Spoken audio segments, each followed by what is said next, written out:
Good morning. This is the JP Dinnell Podcast, episode 77. I am JP Dinnell, and as always, I have Lucas with me. Lucas, what's up, bud? What's going on, man? How are it's good you, to be man? back in the studio. I know, it is. Knocking out a couple of podcasts. I'm pumped about it. Where do we want to go today? I was thinking, I just finished going through extreme ownership with a group, and now we're focusing a little bit more on like honing our leadership skills. And one of those, you just did a video on this, I think, with Echelon Front, is detachment and the superpower that is detachment. Yeah, so at Echelon Front, we talk about how detachment's a superpower. The reason why we say it's a superpower is because it's very difficult to do, but when you can harness it and figure out how to do it, and you make it be, if you create habits, create and change habits to help change your behaviors and tendencies, so that detachment is a default, it allows you to do powerful things. Allows you to have more control over the situation. The more control over the situation you have, the better you can lead, the better decisions you can make. When you're not sucked into a problem, when you're not sucked into, as we would say in the SEAL teams, the gunfight, if you're not like staring down the barrel of your weapon, scanning for enemies. Now, there's a time and place for that, but if you're in a leadership position and that's what you're doing the whole time, you're not leading your team. That's a problem. So you actually have to teach yourself through training, through repetition of, doing things the right way, through debriefs, because, debriefs facilitate and expedite growth. If you're trying to get better at detachment, you have to do honest self-assessments and evaluate, okay, hey, how did I handle that situation? Did I allow my emotions to dictate the decisions I made, the words that I said, the actions I took? And, you have to say, okay, hey, next time I'm in this type of a situation, these are some of the things I'm going to change. Or, hey, here's some of the things I'm going to make sure I do again, because when I was able to do this, it prompted this. I didn't get sucked into that. I didn't get argumentative. I wasn't defensive. I didn't get emotional. It allowed me to actually have a good, controlled conversation. We were able to go back and forth with our perspectives. We're able to find alignment, and we're actually able to solve this problem instead of getting emotional, yelling, screaming, losing your temper. I mean, how many times have you ever made a really good life decision when you were super emotional and or frustrated, angry, or mad? I would say zero. Most people, it's like zero. there are, pardon me, there are like massive life decisions that are connected to emotions that I've had. Right, like when like when I proposed to my wife. Yeah, but that's not an emotional decision. Exactly, and that's the thing I'm like trying to sort out. This is great, because emotions are a wonderful thing. God gave us our emotions for a reason. It's because we're flawed humans, because of sin, that things go wrong in our lives. We make emotional decisions, right? Meaning, I'm mad, I'm angry. I've never once lost my temper and afterwards gone, man, that was awesome. I'm so glad I said what I said. Yeah. Man, that was really cool how I just, did that thing when I was it's not once. I've never done that. No, and I always ask that question at Echelon Front, like kind of just get people engaged, and everybody laughs, and they're like, no, not once. Mm-mm. And then I ask people, I'm like, well, how often have you ever lost your temper and then you regretted it? Every hand gets raised. Yeah. Every hand gets raised. So we know that. Why do we not work on better controlling our emotions? Because it's hard. Because you have to be intentional with it. Detachment's hard. Leadership is hard. The things that we teach at Echelon Front, they're hard. Simple, not easy. They're simple things to understand, just they're not easy to implement. That's one of the things I love Life says, like simple, not easy. That's what we do. That's what we teach.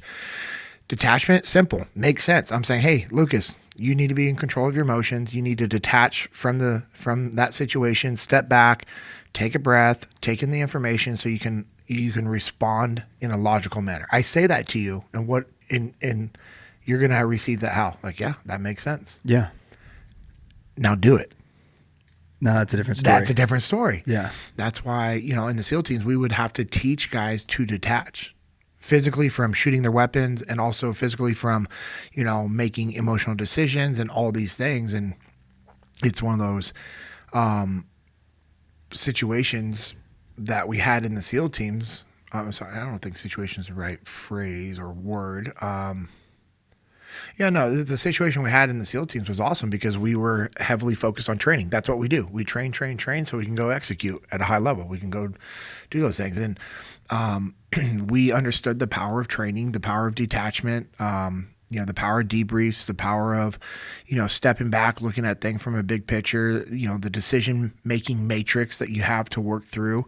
We understand the OODA loop, all those things we understand. And so we train, we talk about it. And it's a lot of formal training, and it's also a lot of informal training that we would do to help people learn how to think and not react emotionally. We want to think logically and react logically with information. That's the other thing. If I'm not detached, am I able to see the big picture? If I'm on my gun and I'm just like scanning, shooting, engaging enemy fighters, which is a lot of fun to do, but if I'm on my gun looking down my optics, am I able to see the whole battlefield? No. Okay. Now, I know someone's hearing this like, well, you need guys on their guns. You're right, you do. But if you're in a leadership position, there's a time and place for you to be on your gun. And more often than not, you should be off of your gun. So I have a question about that in particular. Because I know if I start to focus on something, like if I were to look at this camera for a really long time, then everything else just kind of starts to fade out. And tunnel vision. Yeah, right. So, which is a real thing, and I think all of us can relate to that. Does that happen whenever you get like locked into only looking down your sights? Does the tunnel vision get that bad? 100%. Okay. Because the other thing is when you're looking down your rifle, most of the time you're looking through an optic. Oh, okay. Yeah. That makes sense. And so that also blurs out what you're going to see. And I know someone's like, well, you should be shooting with both your eyes open. Yes, I know. Thank you. Thank you, Tactical Timmy. Tactical Timmy's about to get his own T-shirt. I have that on my list of your ideas. list? Yeah. I need to go over that list with you. Anyways, squirrel. So yes, when you're like looking down the sights of your weapon, whether it's a pistol or a rifle, you're going to get tunnel vision. That's why we teach people to shoot with both eyes open, because it helps you have what? Situational awareness. Yeah. So that you're not just focused on that one person in front of you. And that's why we also teach people to scan. You need to be scanning left, right, looking around. Take your finger off the trigger, look behind you, see what's happening around you, so that you can gather information. And you gather information, and it allows you to make good decisions. You can't make a good decision without information. Yeah. That's why we tell people to scan.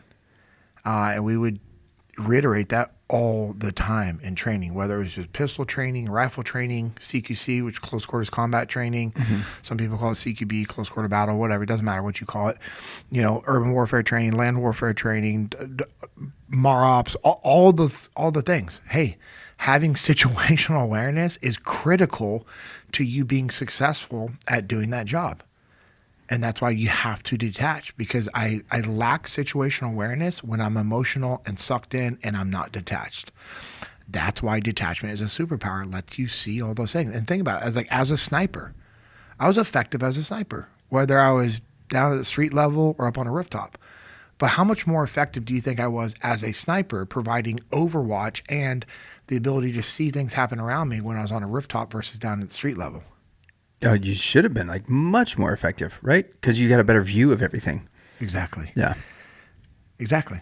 That's why you want to take the high ground. Right. And that's why as a sniper, we take the high ground, and you want to maintain the high ground at all times. And that's, when we put people through the field training exercises that we run at Echelon Front, it's our hands-on scenario-based leadership training that we run at Echelon Front. There's a lot of opportunities that we provide for people to see the high ground, whether it's in a building or a train feature. And 90% of the time throughout that training, there will be an opportunity for us to use that as a debrief point. Like, hey, when you were up on that hill, what did you see? Like, what did you see? What did you see going on down there? And people will be like, everything. Yeah. I'm like, why were you able to see everything? Well, because I was elevated. And what were you not doing? Not shooting my gun. oh, so by being elevated and not shooting your gun, you saw everything. And they're like, yeah. I'm like, that's why detachment's a superpower. 100%. Have you ever seen that video? And this, we're talking about like how easy it is for us to lose focus. And the video starts out and it says, count how many times they pass the basketball. And it's like 6 kids and they've each got, each pair has a basketball. Then they're throwing the basketballs back and forth. Mm-hmm. And the video goes for like 30 seconds. And then at the end of the video, it says, did you see the bear? People, and I've never met anybody who's seen the bear. Like I heard about this video and I watched it years later. It just like popped up on my feed and I missed it. Well, when you watch the video a second time, there is a full on like dude in a bear suit who's taller than all of the kids that just is moonwalking through all of the kids passing the basketball. And you're so focused on, counting the amount of times that the basketballs get passed back and forth that you miss this massive obstruction. Yeah, I've seen that video. Yeah, that's like right in the middle of all of it. But as soon as you take a minute to detach and you're not focused on like that one little thing, because that's not even, Amanda sent it to me, I believe. Yeah, because that's like less than tunnel vision. She goes, did you see it? I'm like, yeah, I saw it right away. She goes, what? Of course you did. Right. But she'll also send me videos where people are like trying to find, and I'm like, it's right there. She's like, how? It's from years of training. Well, and that's what I'm saying, right? So like training. you've trained yourself to look past all of those things. Mm-hmm. But I think a lot of times I can still be counting and then scanning. Yeah. I think a lot of times when we think of tunnel vision, we think of it being like purely fixated on just like, the sights or whatever. Yeah. But it's training and repetition. Yeah. Man. You may think that you're taking in the whole picture of things because you're counting 3 different pairs of people passing the basketball back and forth. So you think you're doing a great job of scanning, but you're still so focused on like the one thing that you miss the giant moonwalking man in a bear suit that goes past everybody. Yeah, it's definitely a training thing, and you can reprogram the way your brain works when it comes to that stuff. Like we would do that in the SEAL teams to help. Now, it wasn't like, hey, this is reprogramming of your brain training. So I don't want somebody to hear that and be like, oh, this Navy SEAL that said that this isn't the training. No, it's what we do. That's part of the training. Right. Is to help you understand how to make decisions in a stressful situation. And that's why detachment is important. That's what allows you to make decisions in a stressful situation. It's the same thing. Like I had a few buddies that noticed it over the years when I would be teaching shooting and I would grab ammo out of the can to start loading my magazines. I'm usually spot on. If I'm loading a magazine with 15 rounds, I usually grab 15 to 16 rounds. If it's a 20 round mag, I'll grab, it's weird. Like subconsciously, I've been able to, like, I know the weight of what should be for loading magazines. Right. And my buddy noticed that. He goes, you've grabbed the exact amount of rounds every single time. And those are all different size magazines. I'm like, oh, yeah, I guess I didn't even think about that. And like, he was blown away by that. Yeah. What I thought it was impressive. I'm like, that's impressive you noticed that. He goes, well, I'm trying to watch how you load magazines and everything you do. He's like, but I'm paying to learn from you. I'm taking everything in, which I also thought was just very impressive that he dialed in and noticed like, hey, man, you have a 15-round magazine. You grabbed 15 rounds. Then you loaded 2 17-round magazines and you grabbed 17 rounds each time. And then the 20-round it's just like, it's weird. Yeah. It's crazy. But that comes from years of training and repetition. And I used to have a number of like how many rounds I think I've loaded and shot. Mm-hmm. I would really want to go back because I don't want to misquote it. I know it's hundreds of thousands of rounds. Yeah, I was going to say, minimum. Are you in the millions yet? I would think so. Yeah. I think I was there a while ago because there was some trainings that I went to, and on the pistol side, we would shoot 1,500 rounds in a day. Good grief, dude. And that was 5 days of that. Good grief. And then you do that for 2-3 weeks at a time. And there was some, like a rifle, it was like 2,000 to 3,000 rounds. Bro, I know people that like spend a whole day on the range and don't shoot 100 rounds. I know. Yeah, 1,500 rounds a day. They're not putting in the proper training. I get it. It might be a time thing. It might be a money thing. I'm not insulting you if that's you. Yeah. But you're not going to get the skill set improvement off of shooting 100 rounds in a day. That's an insane amount. But if that's all you can do financially, then go get it. And then spend hours dry firing. Yep. You can go through all those drills dry firing. So I know we're starting Well, in a different it's direction. But all of that stuff is a part of it, because you don't get to detachment if you're not practicing it, because just like everything else in leadership, it's a skill, right? My 2-year-old is in this new stage of open defiance, and we'll say, his big thing right now is he likes to stand up at the table. Like, dude, don't stand up at the table, because we've still got the booster seat that's strapped to a chair. Yeah. So it's super dangerous. And the booster seat's plastic, and there's always something, whether it's sauce or drink or something, that can get on that booster seat. And I'm just like, I don't want that hospital bill, because he's going to stand up, he's going to slip. And that's huge fear, right? Yeah. But when he starts to do it, we're like, hey, man, don't stand up in that seat. And he looks especially when he looks at his mom, and he goes, no. And he stands up. My ability to detach diminishes rather quickly. Bro,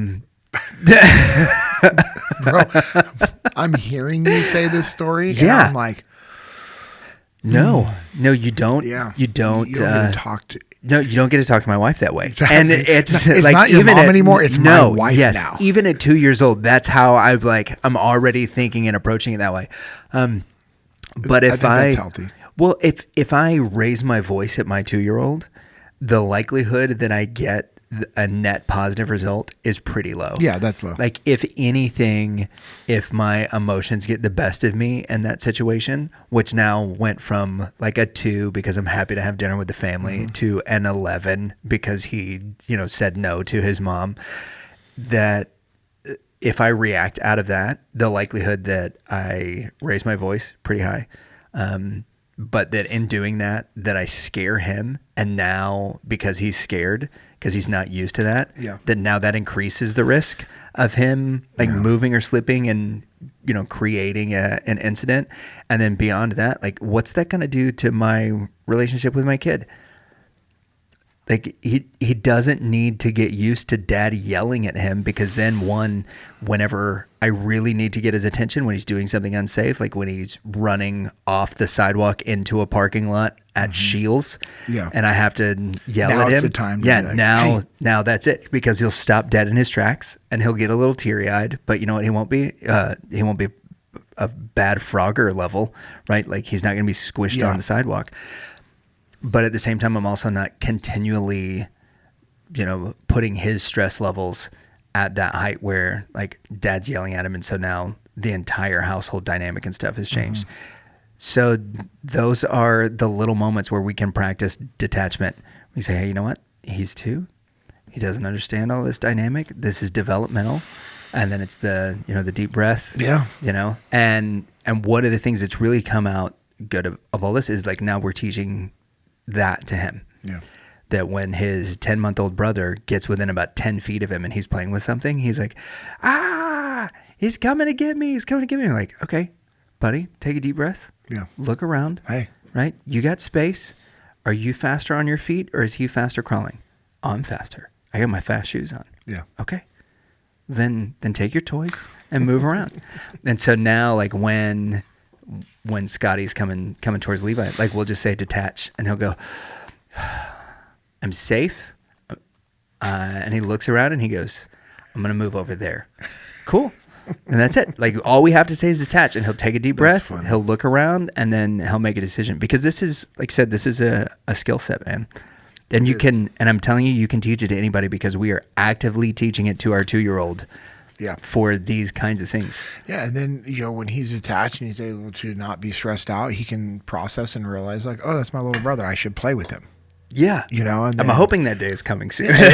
Again, that's a skill set that you get to talk him through and explain to him. Yep. And so when people come up in this, like, one of the big things that folks think about when you're in this elevated position, like when you're doing Overwatch, you're extremely detached from a situation, right? How detached do you have to be? Do you have to get, like, this super high level all the way on the rooftop, or can you accomplish the same thing, like, 6 inches away from the firing line, just because you point up and go? Yeah, absolutely. So yeah, if I'm down in the streets and I'm in a gunfight with my teammate, let's just say I'm in a leadership position, all I have to do is literally just high port my rifle, which means just pointing towards the sky, and then maybe step back a few feet and just look around. Yeah. Now, if I could get to an elevated position, that's going to help me, but I don't have to be completely separated from my team. I mean, you can be too detached. Oh, for sure. And if you're too detached, you have no information. And if you don't have information, you can't make decisions. So it's Hence Vietnam. Like, seriously, this one of the big pieces of feedback is that all of the operations were being built in Washington, D.C., and the guys in the battlefield and in the battle space didn't get to make any of the decisions and tell them what was going on. And that's why we had a lot of people who were shot down and a lot of folks compromised. Yeah, and that's I don't even want to open that door. Yeah. I know Jocko's done a phenomenal job on his podcast discussing a lot of those things, but that's why I was listening to the fighter pilot who it's just such a great example of also, a bad culture of do what you're told. Oof. So that's why I was like, I don't even want to open that door right now but I mean, well, that is something that I've got down here. So as I'm taking notes, listening to you, we don't detach because it's hard. Mm-hmm. But one of the reasons that I'm curious if you've encountered this, have you found that some people don't detach because they find that making those emotional decisions actually makes them feel like powerful in their roles? That when their anger is what leads. Yeah, it's ego driven because they think 100%. That's what a good leader should look like. They think, but here's the thing: is they're getting a tactical win, strategic loss. Right. Because when they're acting emotional and losing their temper and yelling and screaming, there are going to be a majority of the people that work for you that are they're going to comply and do it because they're not most likely, and they're not going to push back. Because there's also this aspect of like, hey, I don't want to lose my job. My boss is yelling at me. Hey, cool. Roger that. Yep. Roger that, sir. Yes, ma'am. I'll get it done.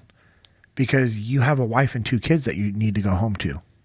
Let's just say you're not a pastor. And let's say you work for me and I'm a horrible boss and I'm yelling and screaming at you. And I'm like, you're a worthless, you know what I mean? And I just lose my temper one day. I'm like, what are you doing? This project is horrible. I can't believe, blah, blah, blah. And I'm just like chewing into you. You have a wife and 2 kids at home. What's the likelihood you go, you know what, you boss? Low. Exactly. Why? Yeah. Yeah, because I still have mouths to feed. I still have responsibilities regardless of how I'm treated at work. Exactly. Yeah. And so people will eat that crap sandwich for a long time. Yep. And there are people that have done it their whole career. And they've been conditioned that, hey, that's just the way it is. And then when they get in a leadership position, they're like, oh, I can do this now. Even though they hated when it happened to them. But you create a cycle. You condition people the wrong way. And so you're not going to push back. You're not going to tell me to F off. You're going to say, hey, sorry, boss. Yeah. Sorry, boss. I'll be better next time. Whether you have intentions on being better next time or you're just trying to get out of that conversation. But let's just assume that you're a good person and you do have the intentions to do, that. Unfortunately, people see that and they're like, oh, when I do that, Lucas is compliant. Lucas apologizes. He doesn't push back. Yep, I'm getting Lucas to do what Lucas should do. Yeah. It's just this like weird, twisted thing. It's like crazy. We would joke in the teams about, when guys get promoted, be like, hey, don't forget where you came from. Yeah. Don't forget, because there would be some guys that would make E7 and just lose their mind. All of a sudden, you're just like, bro, you were in E6 a week ago, and now you're just this elevated, better person, and you're just young. It's just it gets to their head. It's an ego thing. It's an ego thing every single time. The root of what we're talking about is driven by ego. And that makes me wonder again, like how much does humility play a role in being able to detach? Because humility, as we've talked about before, is like the number one characteristic of every good leader. Yeah, the more humility you have, the easier it's going to be for you to detach and step back and say, hey, I'm sorry. I screwed that up. That's my fault. Also, if you have humility, you're going to have the awareness that like, hey, I don't have enough information. I don't, my plan's not the best plan. you're not going to have this false narrative of everything's okay. And that's going to help you be able to relinquish control, step back, scan, look around. I mean, I think now how much of a role it comes into it, I don't know how, like what that percentage would look like, Sure. but you definitely need humility to be Yeah. able to detach. But I think these could also be two separate things as well. Okay. Because I've seen guys that were not humble. They were not humble leaders, but they knew the power of detachment. Yeah. They knew the importance of like not getting sucked into problems, and they were arrogant a-holes. Yeah. Like you're like, oh my gosh, I don't like being around you. Right. But when it came to detachment, they were really good at it. So I think humility can help with it, but I don't think it. Unfortunately, I don't think it's needed to be able to detach. Yeah. Because I've physically seen guys detach from making emotional decisions because of training. They knew that it was required. And so therefore they did it and were able to be successful with it. Yep.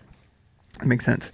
You said something as I was writing the question down. You actually said it in your response. How often does detachment mean relinquishing responsibility or giving way to somebody else? And I say how often, like there's some kind of percentage or whatever. But maybe the better question is this: how do we recognize, like when we detach from a situation, and you see, and I'll just use kind of a scenario that I've heard you guys talk about before. You detach from a situation, you realize you have a bad vantage point, and really what you need to do is you need to give control to a guy that's over to your right, because he's going to be in the best position to make a call, right? Because everybody else isn't. You detach and you realize this guy's going to be the one that really needs to make the decision because he's there. How do you, in those moments, transfer authority over to the person who needs to make those decisions? And as a leader, what does that say to your team when you're able to do that? I think when you're doing it, it shows your team that you're humble, that you care about them, and that you value them. And the way to relinquish that control is, hey, what do you got over there? Hey, what can you see? Hey, what do you want us to do? Hey, what do you need from me? It's not a, hey, you're in charge now. Yeah. You might do that. And who cares if you do that? If there's a situation that was to dictate you having to relinquish your control for somebody else to take over, cool. All right, do it. I don't think that's ever going to happen. Yeah. You're not going to relinquish control, but you're allowing people to make decisions. You're still in charge. Yeah. It's still your responsibility, your team. But I mean, that's what we should be striving to do all the time as leaders is, hey, what do you think we should do right now? Hey, what do you want to do on this project? Like, hey, how do you want to take lead on this? Or how do you want to start off this patrol? Or how do you want to set up Overwatch? Or hey, how do you want to train the Iraqi soldiers? Hey, how do you want to go raise some capital for this land investment we're trying to figure out? Hey, how do you want to switch, vendors for the tallow products that we're creating? Hey, you should be asking those questions. Now, there's sometimes people just aren't going to do the work because for whatever reason, they either don't have the desire or the skill sets, and that's how you guide them by saying, hey, we need to be doing these things. Hey, here's some ideas, and then you give them ownership over those things. You can still guide people and give them ownership at the same time. So how do you detach then when your boss is the problem? This is something that recently got brought to me, and it's a young guy. He works in the construction field. Yeah. And he's being asked he's doing bids for construction. And so he's being asked to put together these bids. He's putting them together. He's doing a great job at it. He hands them over to his boss. She has a completely different sheet and structure that she uses. And so she changes all of his bids and they're losing bids. So why is he not using her structure then? It's her. So he uses the bid sheet that was created by the company. Okay. And then she has her own structure that she uses that is different from what the company uses. Why is she using something different? He doesn't know. See, that's a problem. That- Why has he not asked that question? I think he has asked that question, and she's just essentially given him the, hey, this is how I do it. That's why. Okay. I mean, it's a situation where, one, he needs to focus on building a good relationship with her, because if he doesn't have a good working relationship with her, he can't influence her. So he's got to evaluate his performance, because when you're out there winning, people notice. It's hard to ignore you if you're a winner. If you're producing results and kicking butt and doing great things, it's hard for people to ignore you. You're not going to be ignored. So one, you got to make sure you're producing. Two, you got to make sure that you have really good relationships. And then three, you have to influence up the chain of command through that relationship by asking good, earnest questions. Hey, boss, I use this format for these bids that were given to me from the company. These are things that legally we have to follow. When I give you these bids, you use a different format. And I just want to know, like, do I need to change up the format that I'm using to give it to you? Because over the last 6 months, when I've given you these bids in this format, and when you changed it to this format, we've lost X amount of dollars. And I just want to know what I'm doing wrong so I can help fix this moving forward. Yeah. So if you need me to present it to you in two different formats, one, the format I was given by our legal team. Yeah. And then if you also need me to translate it over to a different format that you prefer, let me make sure I can legally do that. And so I'm bringing this up like, hey, why are we doing it this way? But again, if I don't have a good relationship, my intention is going to look like what? That I'm complaining, that I'm, what I'm trying to do is gather information. Yeah. Hey, why do you switch it over to this format? I think this is one of the areas that is overlooked in detachment, is because detachment allows you to see where you can take ownership of something rather than what can immediately be done to improve X situation. Yeah, and you can control your actions and build that relationship. Yeah. Even if that relationship is bad, and you can recognize, hey, you know what? If this is the solution, is to talk to her about this bid sheet and to figure those things out, I know that I have a bad relationship with this person. Then detachment gets you away from the, no, I just don't like her and I hate my boss. Yes, to exactly. Like, hey, you know what? If I want to make any change, if I want to make any headway, if I want to raise and to be able to move up into a position, better than what I have now, means I'm going to have to find a way to build a relationship with this person, absolutely. regardless of how that's I the feel first about step. it. Yeah, 100% the first step. And I've worked with people before in the past that, like, I would never be friends with, that I wouldn't hang out with, that I don't like as a human. But guess what? We work well together because we have alignment on getting the mission done. Right. And guess what? When it comes to work, we're best friends. Yeah. Because we care about the same thing. We care about winning, and we want the team to win. I had that in the SEAL teams. I had that in business, and it's not uncommon. Do you have that in podcasting? What? What, huh? Yes, you're my best friend. That's what I needed. That's the positive affirmation I needed for today. I've got a headache. No, I'm just kidding. You're welcome. But that goes back to the ego stuff we were talking about as well. Detachment, ego tied in together. And to go back to what you said, humility allows you to detach. Yeah, it's not needed. Like I said, I've seen guys that were just arrogant a-holes that lacked humility. They were but when it came time to getting the work done, they knew the power of detachment, which is crazy that they couldn't apply it in other areas of their life. If you do apply humility in other areas of your life and you recognize, hey, my ego's getting in the way of me having a good relationship with this person. Well, when you detach from it and you do that assessment and then you recognize, oh, I don't have a good relationship. Well, guess what? In order to build a good relationship with someone you don't like requires what? Humility. So they feed in to each other. Yeah. And it's one of those things too, you look at that and you realize, like, okay, building a relationship with this person that I don't like, that I don't have respect for, or that I think is putting me in a compromising position with my own job.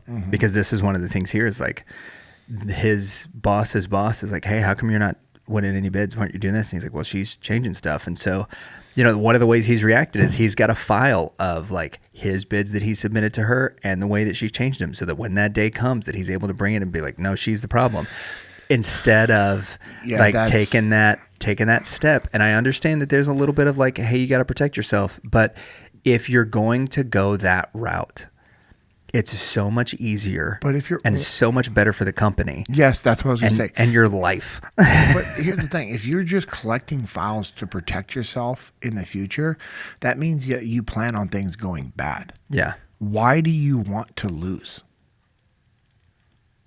You should want to win. Yeah. And what winning looks like is building relationships and moving in the right direction. So build the relationship, ask good, earnest questions. Hey, could you help me understand why you switch up the format? Mm-hmm. Because I was told we needed to do it this way.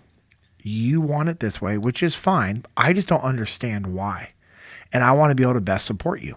Now, you have to understand, like, your tone, tact, and delivery and the timing of that message is critical. But you can ask those earnest questions in a way that maybe shows them, like, oh, I didn't realize you needed to do it this other way. And the likelihood of this is low, but there's still a chance. Is there a chance that she doesn't know what she's doing is causing problems? Oh, probably so. Okay, so why would you not address that in a professional manner and say, hey, when you switch up the format, we lose these bids. Did you know that?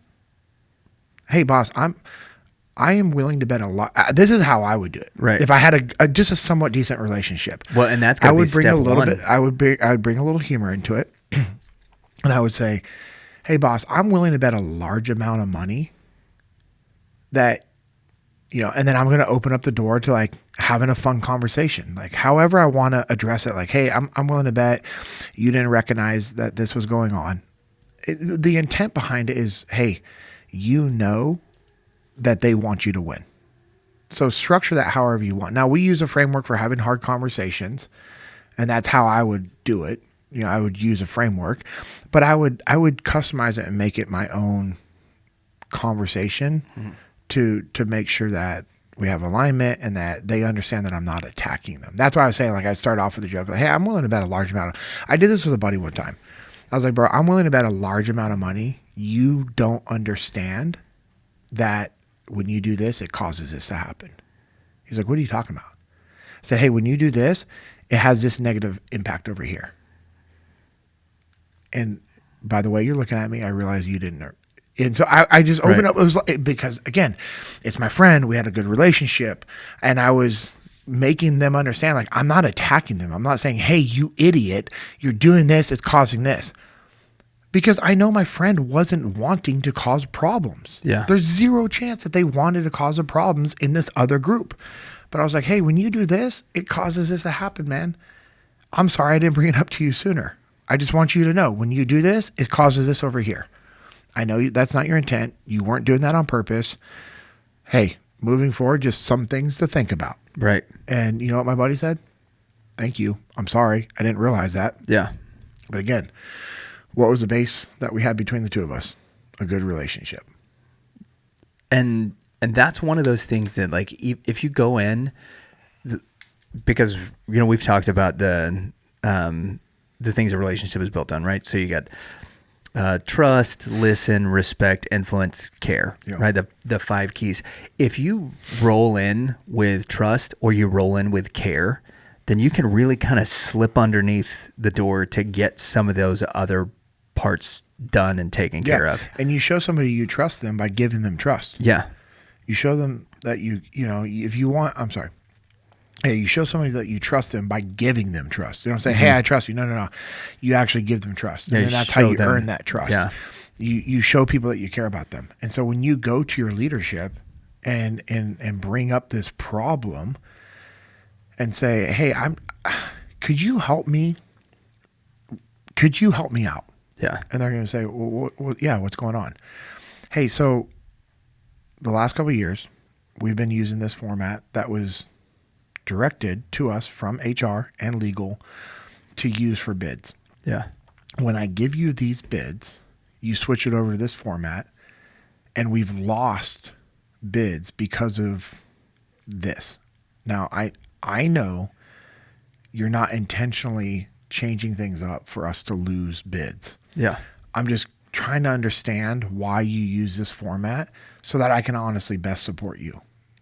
And that, I think, really gets to a place where you're showing them, like, hey, I want to make sure I'm giving you what you need. in the way that you want it so that we can show this side of the other. Because neither one of us want to lose our jobs. No. Right? We know, hey, listen, we're not getting bids. We know we're not gonna end up in a good place, either one of us, if this continues to happen.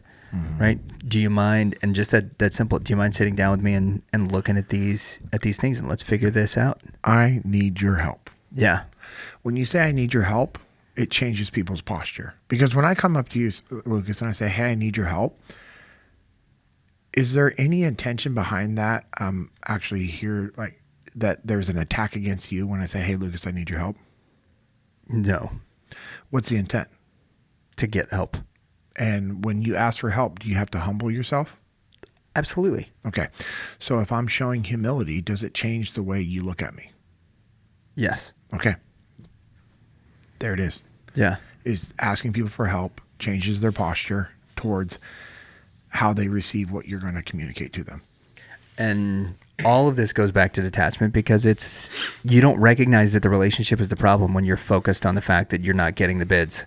If all you're worried about is like, how do I fix the bids are the problem, and you go in there hot and heavy and then realize, and then you're stacking up a record to use against somebody legally. You're just damaging the relationship all the way across the board. It's not until you detach that you're like, you know what? Yeah. And I should probably get 2 cups of coffee and go sit in her office and say, hey, listen, you got 15 minutes. We can have a cup of coffee together. I want to talk through something with you. This is what's been going on. Yeah. I need your help in figuring this out. And, you know, the little joking comment I just said about like stacking up records against them legally, I get it. There is some CYA. And, you know, Jocko's talked about this on the podcast, and there's a lot of other good leaders that talk about it. And, you know, there is an, you know, essence of like, yeah, hey, you've got to protect yourself so that you can take care of your family and take care of the organization. But if the intent of you collecting this information has ill intent, then you shouldn't be doing it. Yeah. Like that's the guide. Yep. Why are you collecting this? Only to be used in this worst case scenario. Yep. If it's used to hurt somebody or because you don't like somebody, then maybe check your heart posture. Boy, that's a full big change. I mean, I know Amanda knows this. But you know, there was like stupid fights and arguments between us over the years when we were like things were really bad, and I would like screenshot stuff and save it. Yeah. For like future court purposes. And when we were divorced, it was the same thing. And when we're even getting back together, there's stuff, right? And then I remember I was going through something and I saw it one time and I was like, this is stupid. And I deleted it. But then I was also like, well, no, maybe. Yeah, just in case. Just in case. And then I was like, no. I rebuke that. Yeah. That is not of God. That's not from the Holy Spirit. That's manipulation and evil intentions. 100%. You know? And so I deleted all those, emptied all the deleted folders, and I was like, no, I'm not keeping any of this stuff because I don't need it. Because here's the other deal is when you forgive somebody, you forgive somebody. So the past is the past and the past is done. It's the way God gives us forgiveness. He doesn't forgive us. And then when I'm working through something, go, hey, remember 3 months ago, JP? I was hoping you didn't. Yeah, you know? right. And so that's like something I've had to work on. And that's why I said heart posture. Yeah. Because that's a big thing. Yeah. And here's the deal, man. We're forgiven at which we forgive others. Correct? Yeah. You know, I think that's in the Bible. It is. It is scriptural. No, it is. Yeah. I know. So what you got? Well, it makes me think of, there was a meme that I saw that was going around for a really long time. And it was about, this will probably get us in trouble, but it's fine. So it was about the first female referee in the NFL. Okay. And the meme was, first female referee throws flags for stuff that happened 3 games ago. So, but like, I realize like the joke that's being made, but it's also like, it's the same thing, right? Like you're not going to get, if you're playing a sport, you're not going to get penalized for something that happened 3 games ago. Yeah. You're penalized for like what's happening now. Currently. Yeah. And that part of it. And that's an important thing. And dude, I love the answer to that's, you know, this question whenever you're going into that too, because like, so let's say you get that big file that you've built up, right? And now because you're detaching you're like, oh, I need to do better in this relationship. Also, I have this massive file built up with this stuff that like that's my contingency plan. Like in case something happens or in case, I get in for a write up and I'm having this conversation, then I can throw it down and be like, listen, look, it's not my fault. I've been saving this for 6 months. That's not ownership. Right. That, now there's an opportunity. They're like, okay, I have this. I know I need to build this relationship. I've got this stuff. How effective would it be if I just went to her and said like, look, I've been comparing like my bid sheets that I've been turning into you and the stuff that you've ended up turning into the companies we've been doing the estimates for. And I'm noticing some discrepancies. And I think this somewhere in this last month worth of work, I bet we can find where we're out of alignment and losing those bids. Do you mind going through this stuff with me? Because I'm just keeping it on. Yeah. And now all of a sudden this thing that you had that was like this ill intent behind it, that now you can actually take all of that stuff and be like, hey, you know what? I might actually be able to use this to build the relationship with this person. Yeah, and to do that file that some you good. have is information, and information allows us to make good decisions. And so now it's not just emotional conversations happen about, hey, when you do this, I lose money. Right. Like show them. Yeah. Hey, boss, I just want to let you know, when we switch from this format to this format, we've lost $7.1 million worth of bids in the last 18 months. I know your intention was never to lose that money. Yeah. And I'm sorry I didn't come talk to you about this sooner. Here's something I think we need to work on moving forward. Yeah. We need alignment in regards to what bids or what format works best for the company from a legal standpoint and an efficiency standpoint. And if you need me to take something off your plate, I would love to do it. Because I also know you have a lot going on.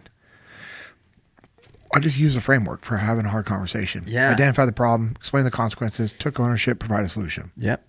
And even if you don't pull everything, you just pull like the biggest jobs that you lost and come in there with them and say like, hey, these are the big jobs that we lost. Here's the bid sheet I put together. This is what we ended up turning into. Help me understand the change. Yeah. Help me understand. 100%. Help me understand the change. Can you help me go through this so we can figure out where the problem is? Yeah, like so whatever that is. Recognize there's a difference when you say, help me understand versus why did you change this? Right. Those are two completely different conversations, because one of them puts the other person on the defensive and the other is like, and you know what? They might have a really good reason for doing it. Exactly. That's why you want to err on the side of, hey, they might know something I don't know. Mm-hmm. And maybe they do, but then we still need to address the problem of like, okay, why are we losing these bids then? Yeah. What's the bigger problem? Hey, let's bring it up the chain of command. Yeah. Okay. Hey, she changed it. Hey, what if she changed the format and it wasn't her changing the format that caused those bids to be lost? Yeah. What if it wasn't her? And so you come in and you start attacking her, and the format change that she did actually didn't cause a loss. Right. It was somewhere else down the chain. Yeah. Or what if her format change is actually better than what HR and all of the estimators have given you? So now you need to go to them and be like, hey, look, we actually have a better plan moving forward. Like, it opens up the door for so many other things, but none of that is available to you if you don't detach. Yep. And it's crazy to me to think that this one small thing, right, opens up the door to look at all of these different, possibilities and things that you just really didn't think of. Like, you would have never thought that, like, hey, this was even an option, because it's something you never considered. Right. So yeah, that's totally wild to me, how much detachment opens up the door for all of this other stuff. There was a story I wanted to ask you about that came from an episode that I was listening to of Jocko, of the Jocko podcast. He talks about the Delta platoon commander and the Seth Delta Stone. Okay, so I'm thinking it was Seth. It was while Seth was still alive. Yeah, and it's Seth, I guess, had broken his neck or had like a neck injury. Yeah, when he was a task unit commander. After our workup deployment to Ramadi, Jocko went to Trinidad. I was in that task unit. Seth was our task unit commander. I got pulled, went to Buds. Jocko pulled me over to Trinidad, so I missed out on that workup and deployment. That's when they deployed to Slaughter City in 2008. Okay, so Seth took over Jocko's spot. He's up on the berm. He's like, I can see so much from Yeah. Okay, so earlier all when right. you said something, So you that tell was this a story that I wasn't there. You could tell the story from what you heard on the podcast. It's yeah. awesome. So essentially, the story is that they're going through stuff. Seth's recovering from this neck injury, and he's watching his guys go through all the training. And he's like, "Oh, you can see so much from up here." And Jocko, as he's telling the story, he's like, "We were 5 feet away from him. We weren't up here at all. We were 5 feet back." He goes, and I just told him, I was like, "This is what it was like for me the entire time, because I was consistently practicing detachment. I wasn't getting caught up. This is what it was like for me all the time." When you asked that question earlier, like, hey, can you just step back a little bit from the firing line? Or do you have to be up in the building?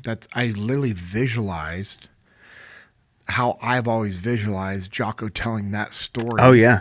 In my brain immediately, because it's such a great example of Seth just standing there up just on this slight little elevation, rise out in the desert, of these guys doing their eyes down there, and he's just like, it's so clear from up here. Yeah. And it was just 5 foot away, Yeah. right? Like it's not even that far back, and that's really what prompted the question of like, how far back do you need to be? We were doing to detach. Yeah, we were doing an FTX with one of our clients out in Southern California about 2-3 weeks ago, and this playfield was incredible. It was down in Lake Elsinore area, Temecula. Oh yeah, that's a cool area. One of the best playfields I've ever been to. Cody and I were like, can we? Because we had the post muster FTX the following week. Oh, I want to get into some of this stuff. And we were hoping, we're like, even Cody brought it up. I said it. I mean, I'm sorry, I thought it, but I, didn't want to like bring it up and feel like he's needing to make that change because of me. He even brought it up about how cool it would have been if we could have changed the post muster FTX to that location. It would have been worth the increased drive on the shuttle to use that playfield. That's how good it was. And we were doing this run, and there's a few opportunities throughout the day, depending on where they're at in that playfield, where you could either be on top of a hill, like literally like a legitimate hill, just at the top, you're seeing everything, or there's a place like down in the valley area of this playfield, there's like a little berm that's like 3.5 feet high, and there's this one guy up there, and I could just see him up there. He's like scanning, looking around, and I ran up there real quick. I'm like, "Hey man," I was like, "What you doing?" He's like, "Just looking around." I'm like, "What can you see from up here?" And he goes, "Everything." we're 3, maybe 4 feet higher than the rest of the group, Right. And then maybe because it drops away gradually, so he's higher at the far end of the field. But I mean, literally, you can sit there. But it was really cool because I was reading his body language, and I knew, because I mean, we do this all the time. I've been doing it for so long. His posture changed. I knew he was recognizing how much he could see. Yeah. And this is what's cool. His posture changed in a positive manner. He had more information. Yep. Which gave him what? Confidence. Yeah. His confidence changed just by being up on that berm scanning. It's wild. It was pretty crazy. Yeah, and it doesn't take much to get that little boost in confidence. You kind of need to just be able to see what's in front of you. We recently got a bike for my wife. Oh yeah, nice. Yeah, yep. And the lovely Mrs. Dinnell gifted us with a trailer for the kids. She didn't. I did. Oh, okay. Right on. I'm just kidding. JP did. Yeah. Which is the famous double jogger that you push the girls in during the MMA training. Yeah. Yeah. So, but it has an attachment to where you can make it put it on a trailer for the bike. So we've been putting the boys in that, and we went on the normal like bike route that I've been doing, or that I did whenever I was doing 75 hard. And I was talking to her about it. I was like, all right, well, there's a couple of pretty steep hills that are part of this. So, just, take it easy. She's pulling the bike or the trailer because she's got an e-bike. Mm-hmm. So she's get that little bit of extra boost. And she's like, does this, do you feel? I was like, no, I got no feelings about this at all. One, because you're going to be pulling them on the trailer whenever I'm not around. Yeah. Right. So I'm cool with you pulling it. Also, you can turn that motor on.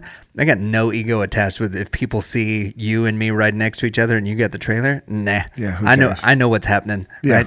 So we just kind of laughed about that. I was like, but there's this hill. So, just kind of be ready. And I'd only ever ridden this path at night. And what I realized riding during the day was if I can see the hill coming, it's really not that bad because I can make the adjustments and I know when it's coming, and I can start to get a little bit of speed and change the gears properly in the bike and all of that stuff, and I can prepare for it. When I was riding in the dark, I'm looking at what my landmarks were in the dark to when the hill came. I was like in the middle of the hill before I started making my adjustments. So I was already losing tremendous momentum by the time I even realized really where I was because of how much momentum I had. But just something as simple as like riding the path during the day, I got down, I was like, that's actually wasn't that bad at all. That hill is not as steep and terrible as I made it out to be. For the entire 2.5 months that I did 75 hard, I like dreaded this one part of the ride. And it wasn't that difficult when I could do something as simple as like see where I'm going.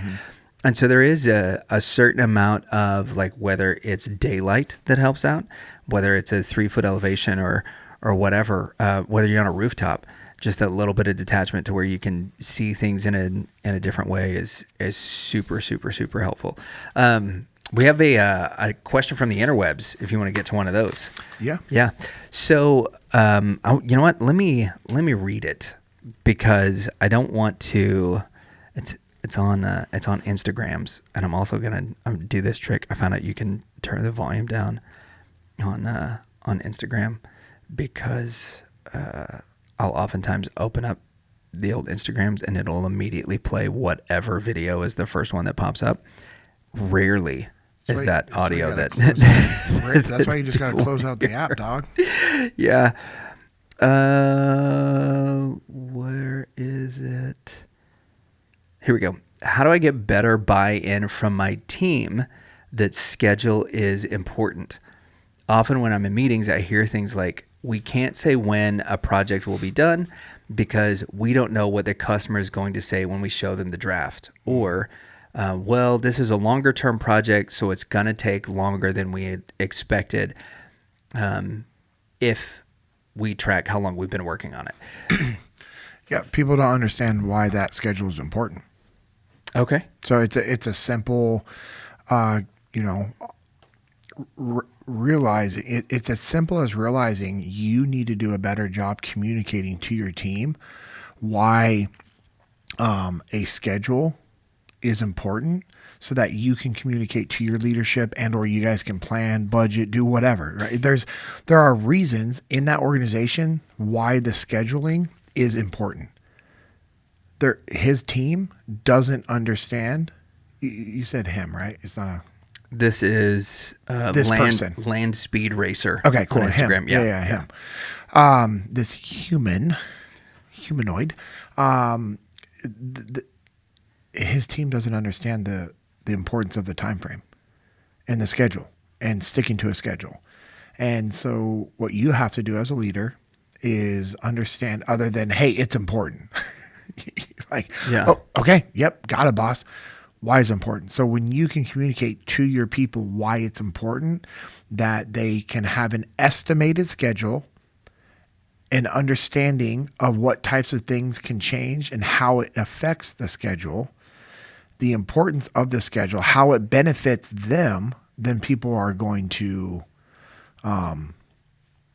more likely start shifting that direction. And that's the other thing, is this could be also a training opportunity. People aren't doing these things because they don't know how to do it. It's a skill set. All right, teach them how to project out schedules, and then start collecting data and information. Hey, when we work with this client in this industry, here's what's to expect. When we work with this client in this industry, here's what to expect. Yep. There's different things with different clients. And so it's just like different personalities. You work with different people. Like, hey, I know some people are going to, they're going to do this, this, and this, and other people are going to do this, this, and this. And so it's an understanding of who you're working with, what's going on. But the big thing that he needs to understand is the team doesn't understand the value of the schedules, why it's important to the organization, and why it's important to the team. And then he needs to look at this as an opportunity to train and educate his people on how to actually solve that problem. Yeah. So this makes me think of when we're when we were doing like large scale events. Whenever I was playing music, we would put together festivals and stuff like that. These people would come up with these stellar ideas. Oh, we want to do this kind of festival, or we want to do this, massive concert or whatever. And they're like, cool. And they're like, when do you want to do it? Like, oh, we were thinking like in 8 weeks. Like, it's not enough time. Yeah. It's not at all enough time. Like you start by planning something 120 days out. And the first 30 days is all talking about what you want it to be. Mm-hmm. And then you start advertising 90 days out and getting your sponsorships and all of that stuff. And so like there were these timelines that we had to teach people who were wanting to get into that or wanting to get into like event promotions and things like that. We had to teach them the importance of backdating. Because if they would be like, no, we're going to do this in 8 weeks. I'm like, cool. Like, do you guys want to be a part of it? No, we don't. Like, if you want to give us more notice than that, sure. But like, we wish you the best of luck. Yeah, and then they'd come back and they're like, how did you know that this was too soon? Like, oh, because we've done this. Because we've been doing this for the last 5 years. Yeah, and we've ruined several events because we did all of that. And with concerts, man, it was always so much more challenging to get all of the moving pieces together, and then trying to get everybody on board. That really what it ended up being is like you had this idea 8 weeks out, and the last like 4 days you're contacting all of your bands, which are mostly like 17 to 22 year olds, and you're like, hey guys, can you sell all of these tickets and do your best? And then the answer was no, they could not. And their best was like, wait, what? Hey, can you sell these tickets? We'll give you guys 10%. Yeah, exactly. We'll give you $5 for every ticket that you sell. Like fight vendors would do that. Yeah. Hey, man, how many tickets do you need to sell? Or they would be like, hey, you need to sell this many tickets to be on the fight card. It's like, wait, what? Yeah, excuse me? And they're like, no, we're really helping you out. Like, okay. Yeah, that's weird. Yep. All right, so this one is from Q Lovejoy. Oh, Quentin. Yeah. My man. How would you advise a highly achieving teenager who's hard on themselves and doesn't have the appreciation for their advanced pace / jumpstart on life? Dude, his daughter's awesome. She's so awesome. Like, she is a freaking stud. I was like, you probably have some direct impact you can have here because you know exactly who he's talking about. Dude. Yeah. If there was, if arranged marriages were still a thing, man, she's the type of girl that you'd want to be your daughter-in-law. Like, I would, like, if Aiden could find a girl like her down here, I would be freaking fired up.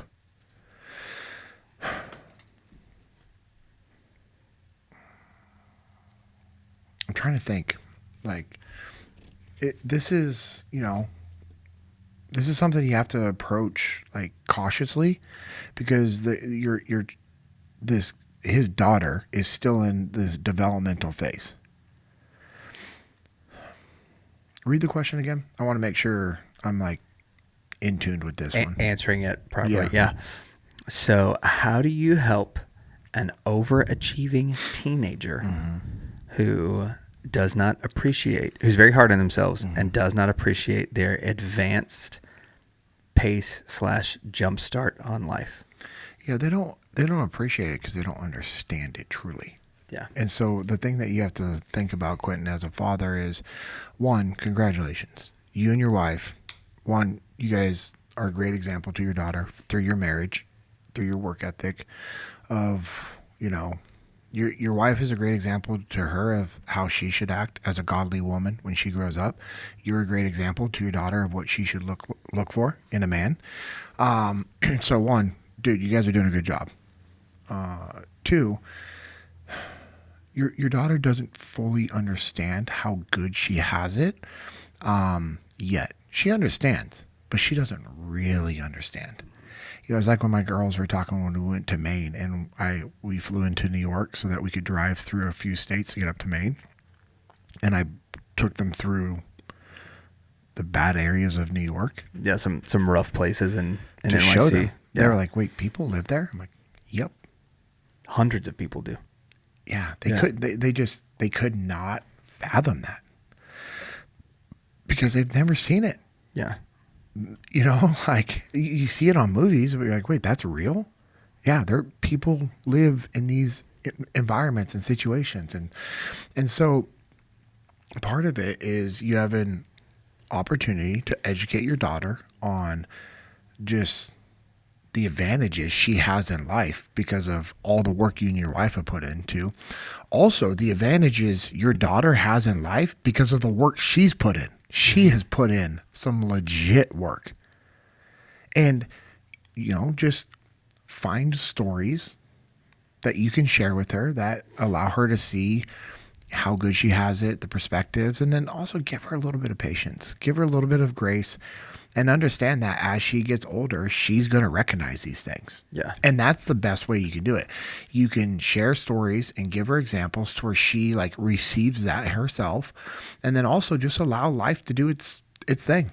There are going to be times in life, as she gets older, she's going to recognize, oh, man, I've got it really good. Man, my parents, they sacrificed a lot for me. Man, my parents really love me. I know my dad's kind of hard on me at times, but now I know why. And, I've had similar conversations with the girls and with Aiden about those things. So I think you're in a very good spot. I know you're in a spot that thousands of parents would love to be in with their kid. And just find unique ways for her to see the realities of life and then let her connect the dots herself. Because when she does that, it's her idea. She's bought in. It's her belief system that she has ingrained into herself. And that's the best thing that you can do. Right on, man. Yeah. Cool. I think, that's a good one to wrap on. All right. I like it. All right. So I know at the end, we'll close it out with some final thoughts. Oh boy. I gotta figure out what my thought's gonna be. Give me a minute to think and decompress while you tell people how they can support the podcast. Yeah, you get a lot of decompression from this one.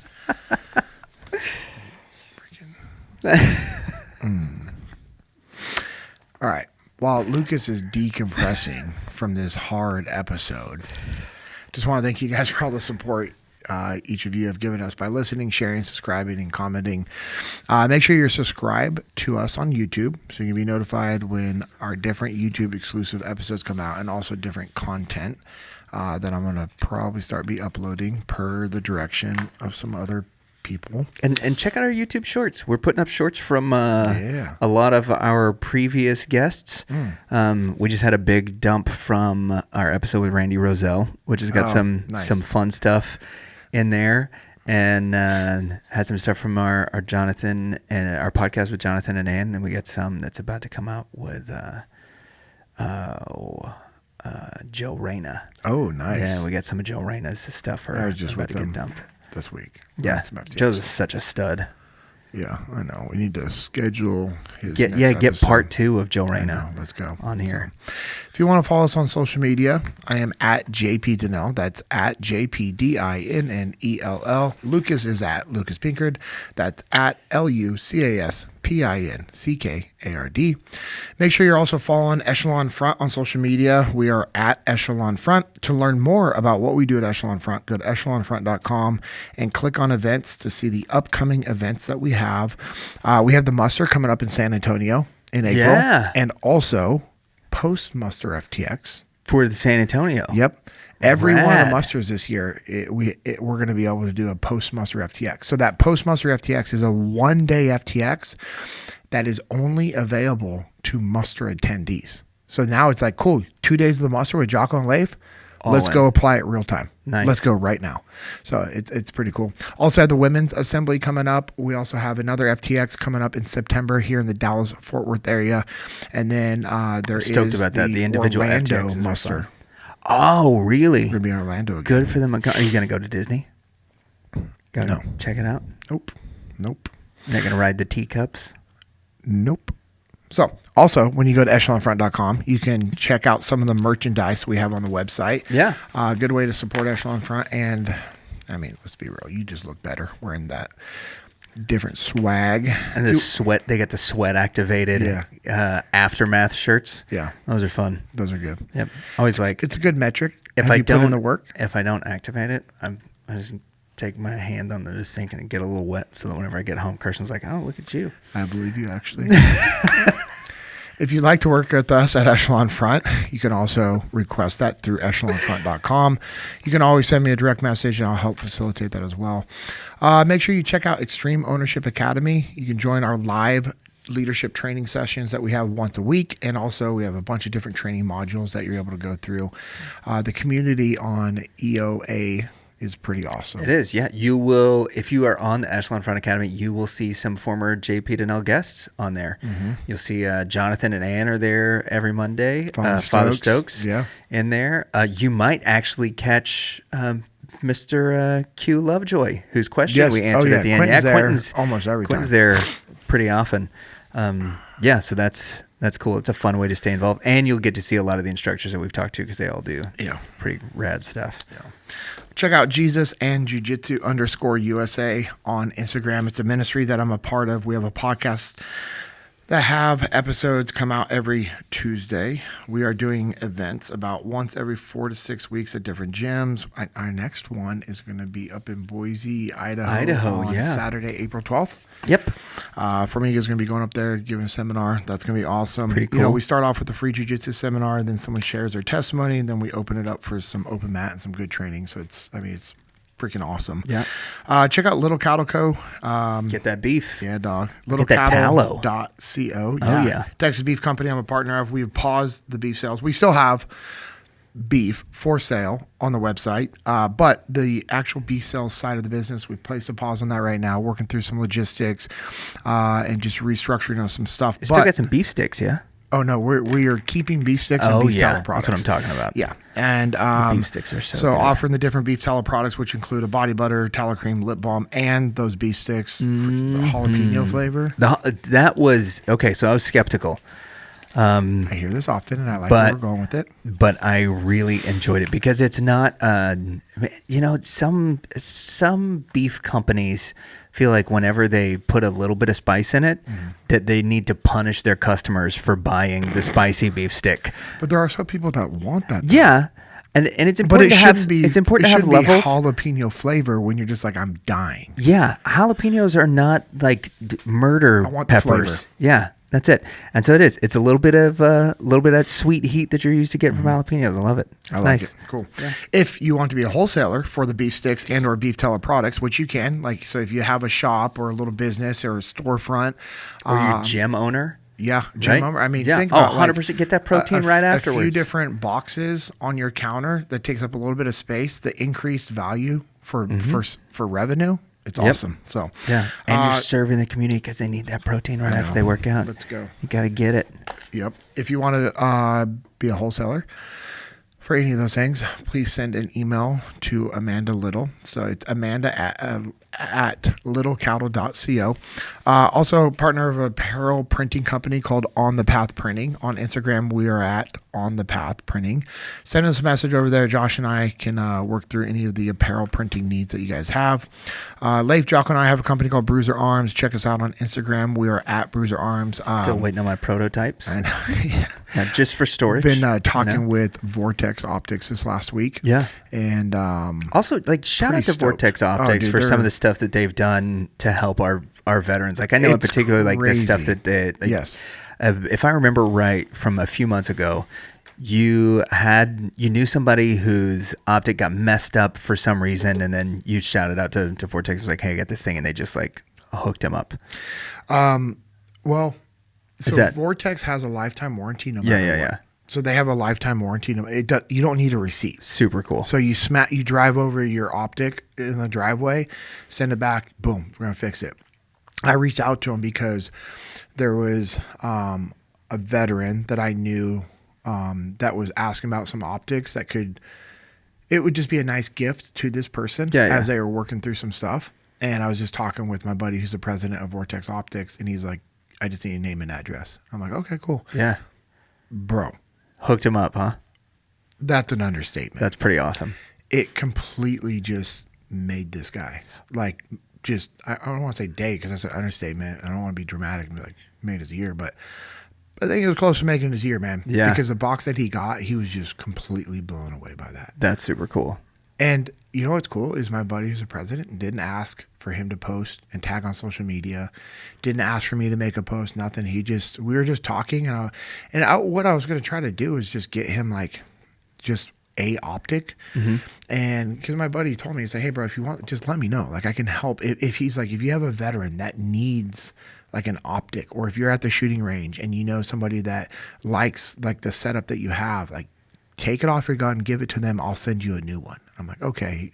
I'm like, all right. He's just like very giving. He's like, or hey, any first responders that need like gear, let us know. We can hook them up. We can work a program or a discount or, stuff like that. And so it's just, he's a good human. They're a great company. And so when you do the right things for the right reasons, like what happens? Yeah.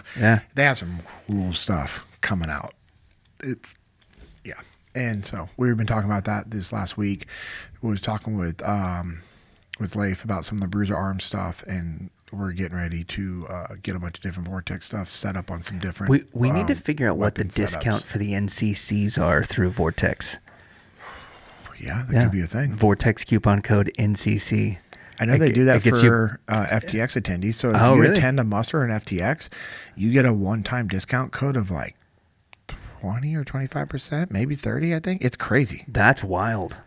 Yeah, but in order for them to control that, it's a one-time thing, because it can't be like a recurrent thing. Because what unfortunately people do is they buy them and then they resell them online. Ooh, yeah. There's scumbags that do that. And so what they do is like, cool, hey, if you attended the muster, send an email with the confirmation that you attended the muster, like your ticket that you got from Echelon Front, and then they give you a custom one-time code. That's cool. Which is great. I mean, bro, think about that.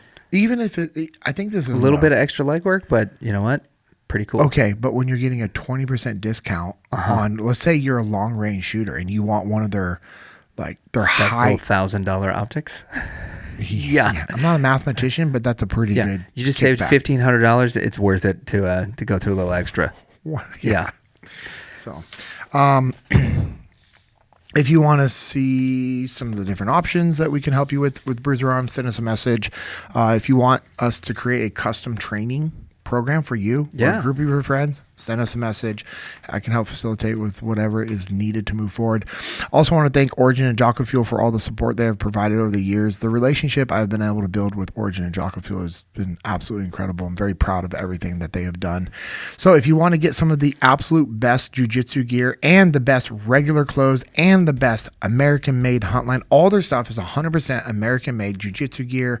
So the gis, belts now. Heavyweight flannel is available right now. Yeah. Well, by the time this drops, it might be sold out it again. But unless we're doing a real time. Yeah, and podcast. they just got new colors of the Moab pants. I was just talking to Amanda Roberts about that. Yeah. The new Moab straights.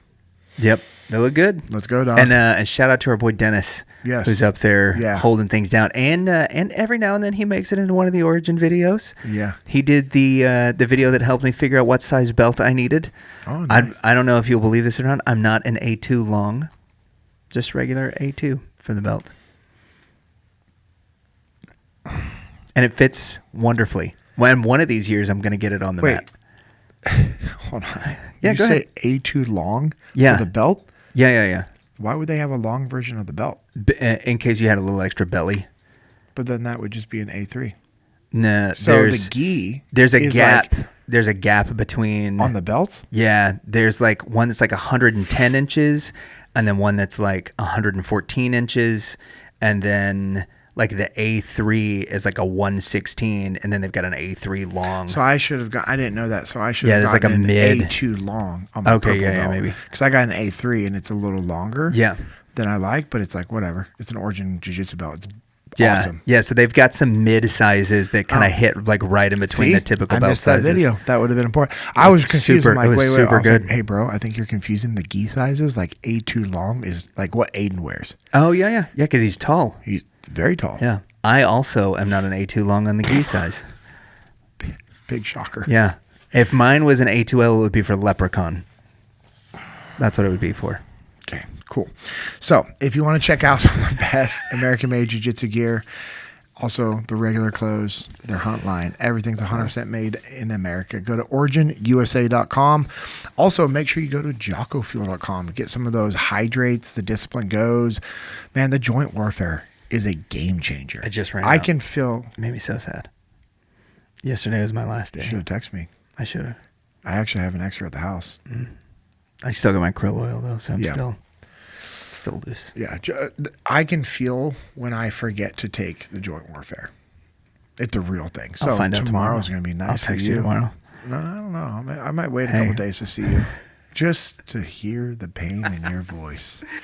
They beg. If you want to go and get some of these Discipline Goes healthy, clean energy drink, real energy, zero crash. Anyways, it's cool to see Jocko Fuel continue to grow and expand in all these different. They got them at Walmart's now. Crazy, some Walmarts. They got them in the HEB and in Whole Foods. How do you like their pre-workout with the stem? You're a stem guy. You like stem. Okay. Like me. I enjoy a little stem.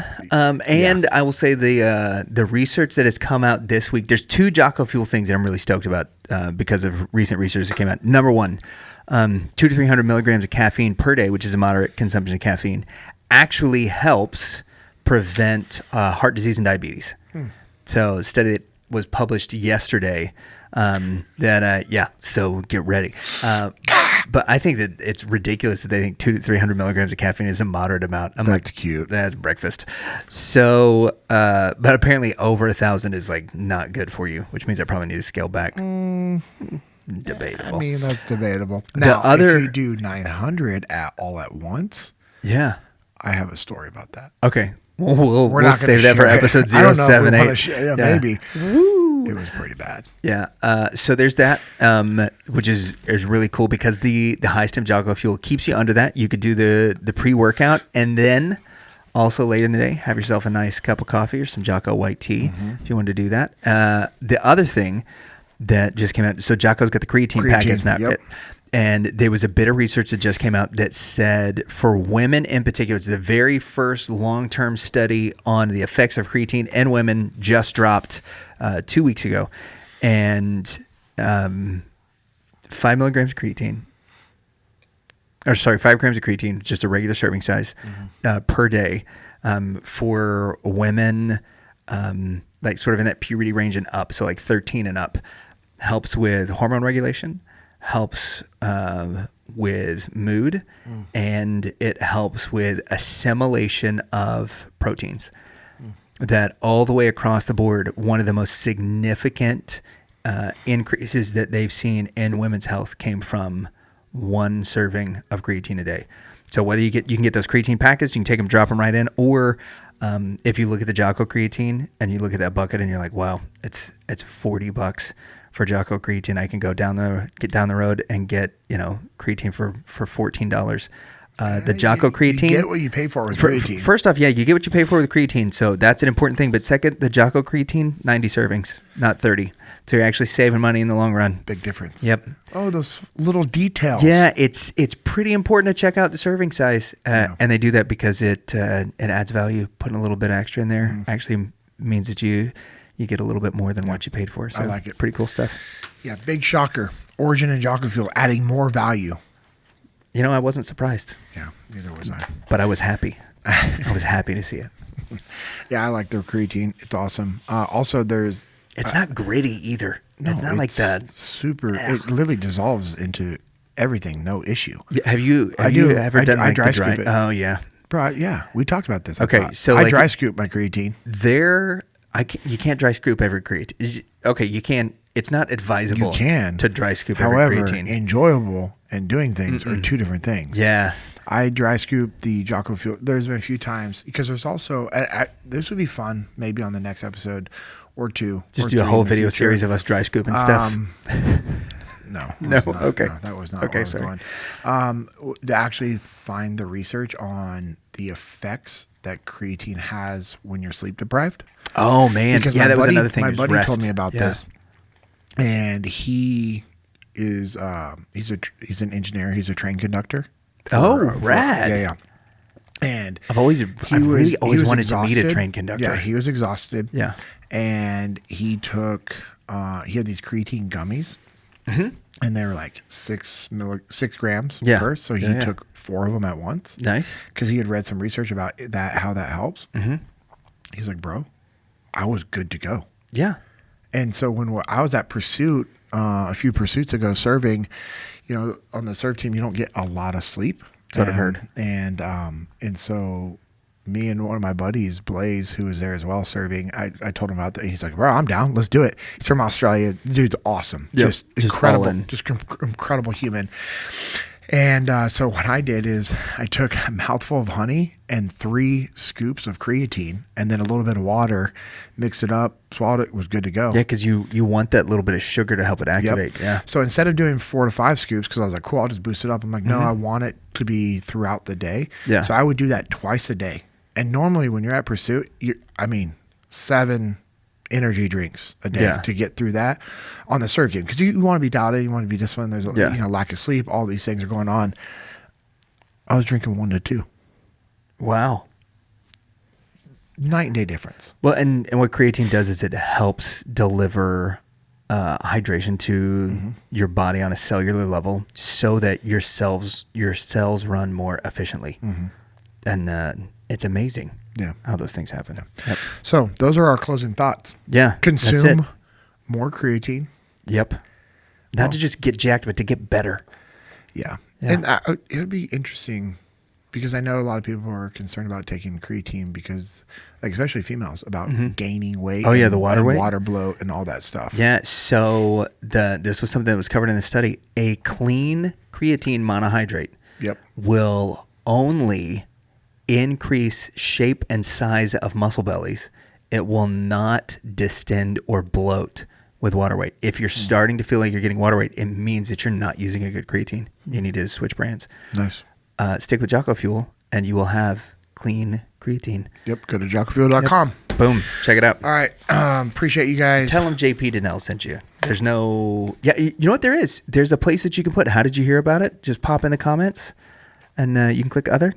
JP Dinnell. Yeah, Let them know I that you think came from the us. code JP10 still works. No way. Well, that would have been good information to have. I was trying not to take away from the Jesus and Jiu-Jitsu one. Well, we got people that don't listen to the other one here. I know. Yeah, So, check it out. JP10. yep. I don't know if it still works. If it doesn't, let us know in the comments. Yeah. And then we'll get it reactivated. Yeah. Cool. Anyways, hope this JP Activate. Hope this episode has been a reminder to go do the work that's needed, to put in the effort, to build your legacy, and to never settle. This has been the JP Dinnell Podcast, episode 77.